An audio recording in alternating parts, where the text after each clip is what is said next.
This weekend in boxing carries a pulse of renewal, a sense that something exciting, something raw, still beats beneath the sport's surface.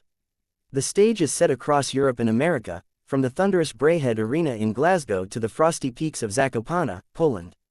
It's a weekend that might not boast blockbuster names, but it is laced with stories of grit, rebirth, and rising ambition. Nathaniel Collins stands at the heart of that story. The Scottish featherweight, once dubbed the new King of Scotland, has faced challenges few could imagine before he ever threw a punch. Born with gastroschisis, his organs developed outside his body, a fight for survival before he could even walk. Now, with an undefeated record of 17-0, he prepares to defend not just his reputation but his dream, as he takes on the dangerous and equally unbeaten Cristobal Laurent. The EBU European title hangs in the balance, and with it, a chance to step onto the global stage. Laurent, the Argentinian technician with a tricky record of 2-0-2, isn't here to play a supporting role.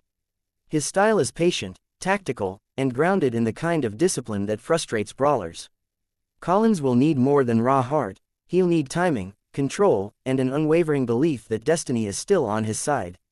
The Braehead crowd will roar his name, but inside the ropes, it's a lonely war, one that could catapult him toward the world title picture or bring his unbeaten run to a jarring stop. Sharing the same Scottish stage, another duel is brewing, Regan Glacken versus Louis O'Doherty. It's a pure British showdown, one that feels pulled from the golden era of domestic boxing. The Scottish lightweight champion meets the English lightweight champion, each carrying undefeated records, each fighting for more than the Lonsdale belt. They fight for pride, for territory, and for the right to be called Britain's best at 135 pounds. Neither man is known for power, just 5 stoppages between them, but that's what makes this fight so intriguing. This will be a test of stamina, accuracy, and will. Every jab will matter. Every mistake could decide who ascends and who falls. For Glacken, this could be his arrival, for O'Doherty, his validation.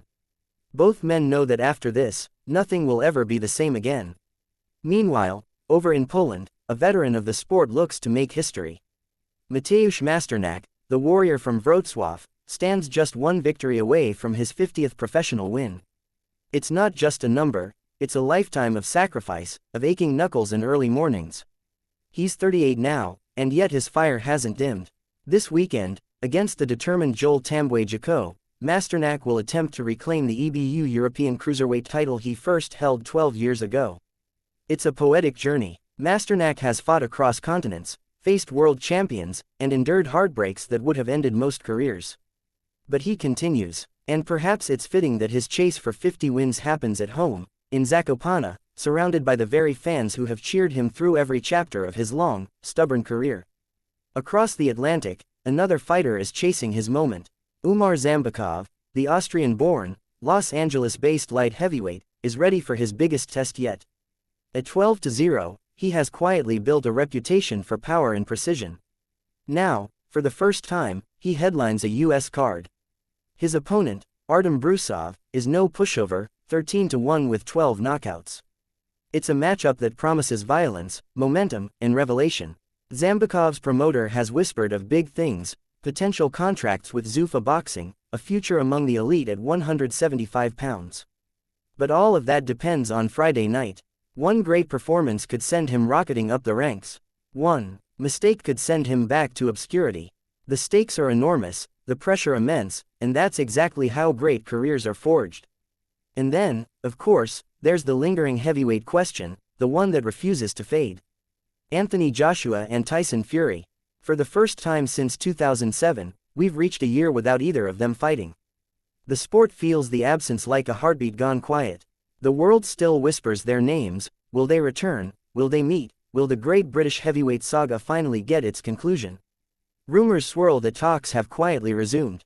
Nothing official, nothing signed, but the noise is getting louder. Promoters tease. Broadcasters hint. Fans wait, their patience wearing thin but their hope still alive. Could 2026 finally deliver Joshua versus Fury? Boxing thrives on dreams like this, on the eternal, what if, that keeps us glued to the ring. For now, though, the torch belongs to fighters like Collins, Glacken, Masternak, and Zambakov. They are the heartbeat of this weekend. The men fighting not for legacy yet, but for the chance to one day have won. They carry the burden of keeping boxing alive in the quiet weekends, between the mega events, between the pay-per-view chaos. So as the lights go up in Glasgow and Zakopane, as the gloves touch and the bell rings, remember this: greatness doesn't always announce itself with fireworks. Sometimes it begins on smaller stages, in fights few expect to matter, where warriors rise and legacies quietly begin. This weekend, boxing breathes again.